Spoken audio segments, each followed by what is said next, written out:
Assalamualaikum warahmatullahi wabarakatuh. Perkenalkan dengan saya Friska Aiku Malamukti. Di sini saya sudah berada di Makam Wali Limbung yang terletak di Dusun Kawangan, Desa Katakan, Kecamatan Ngadirejo, Kabupaten Temanggung, Jawa Tengah. Makam Wali Limbung sendiri merupakan salah satu tokoh agama yang populer di Jawa Tengah, khususnya di daerah Temanggung.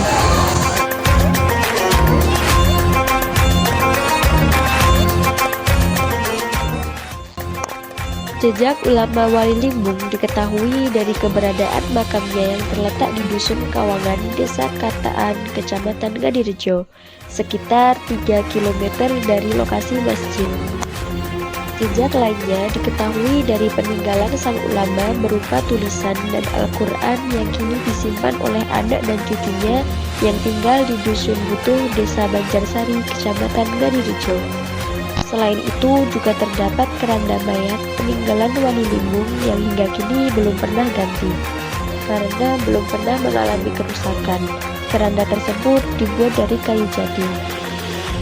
Kawangan adalah salah satu dusun yang menjadi daya tarik wisata religi karena di daerah ini ada sebuah makam wali Allah, yaitu makam Wali Limbung. Tepatnya terletak di Dusun Kawangan, Desa Kataan. Pengunjung yang datang ke tempat ini tidak hanya orang Temanggung saja, namun dari daerah lain. Acara intinya adalah ziarah ke makam Wali Limbung.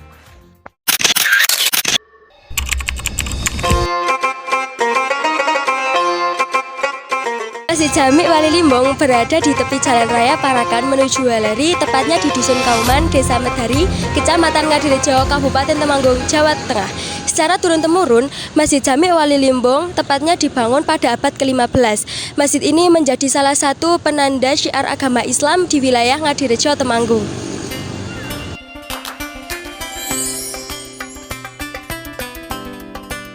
Wali Limbung berada di Dusun Kauman, Desa Medari, Kecamatan Ngadirejo, Kabupaten Temanggung. Sejarahnya masih menjadi misteri dikarenakan sumber yang menceritakan asal-usul keberadaan pendirian masjid tersebut tidak bisa memberikan jaminan keautentikannya. Sejak ketakmiran masjid didirikan sekitar tahun 1977, beberapa tokoh masyarakat yang menjadi pengurus takmir telah berupaya mencari jejak sejarah. Namun, keautentikannya dari cerita tersebut belum bisa menjadi acuan, terbukti dengan munculnya beberapa versi. Versi pertama berdasarkan cerita dari mantan Bupati Temanggung atau almarhum Bapak Haji Hashim Afandi, bahwa sejarah Wali Limbung tidak terlepas dari sejarah perjuangan bangsa Indonesia dalam melawan penjajah, yaitu penjajah Belanda pada masa lalu. Orang tua dari Syekh Abdullah Anwas atau dikenal Wali Limbung adalah salah satu pengikut Pangeran Diponegoro yang mempunyai posisi sebagai salah satu panglima perang di wilayah Parakan bersama Kiai Subaki. Kemudian beliau memiliki istri dan mempunyai keturunan, salah satunya adalah Syekh Abdullah Anwas. Setelah beliau belajar agama Islam, tidak diketahui melalui jalan siapa, kemudian berdakwah di wilayah Parakan serta mendirikan Masjid Wali Limbung yang ada saat ini. Setelah beliau wafat, selanjutnya beliau dimakamkan di Dusun Kawangan, Desa Katakan,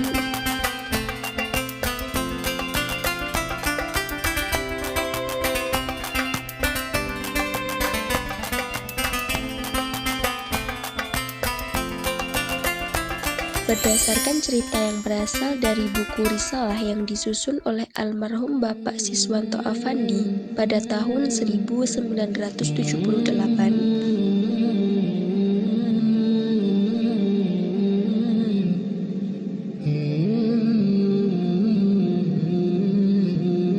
Dalam berdakwah di wilayah Jawa, Wali Songo dibantu oleh wali-wali lain, salah satunya adalah Wali Limbung. Benda-benda peninggalan Wali Limbung yang sampai sekarang masih terawat dan ada di Masjid Wali Limbung antara lain yaitu: 1. Tiang di bangunan utama berjumlah 16 yang masih dilestarikan sampai sekarang. Yang kedua yaitu mimbar untuk khutbah. Yang ketiga, tongkat untuk khotib dalam berkhutbah, bandoso atau kerenda, dan mustoko di atas kumah utama masjid.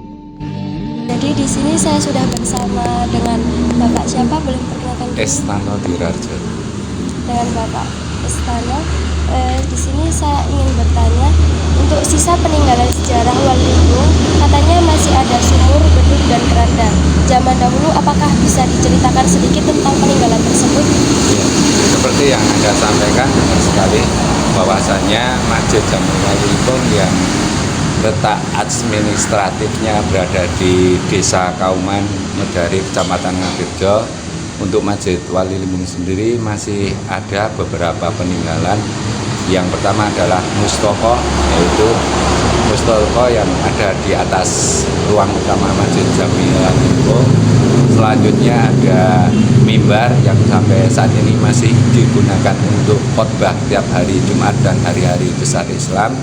Selanjutnya yang ketiga adalah tiang penyangga dari Masjid Walilimung sendiri yang sampai saat ini masih kokoh berdiri, dan untuk melestarikan atau menjaga hutan, kita dari Ketamiran berusaha untuk memberikan satu perlindungan berupa lapisan dari kayu jati. Selanjutnya ada juga Quran yang sampai hari ini juga masih tersimpan rapi dan masih berada di pemberi amanat untuk Qurannya, dan masih dibaca setiap kali ada kegiatan Hol Walilimung. Selanjutnya masih ada sumur belik berada di 250 meter dari arah masjid ke arah barat, yang sampai saat ini juga airnya masih digunakan untuk bersuci dan untuk acara-acara tertentu untuk sumur beliknya. Terus selanjutnya yang terakhir adalah keranda atau bandoja. Bandoja juga masih terjaga dengan rapi, masih aman. Namun untuk keranda yang peninggalan kita simpan untuk penggunaannya untuk masyarakat pun kita buat untuk yang dari bagus. Terus masih ada satu lagi beduk juga masih ada. Beduk kita untuk di Walilimung ini masih ada tradisi setiap kali nanti akan menjelang bulan Ramadan, nanti anak-anak itu tabuh beduk dari sesudah sholat zuhur sampai nanti menjelang sholat maghrib, itu beduk masih ditabuh semuanya. Baik Pak, terima kasih atas informasi yang telah diberikan.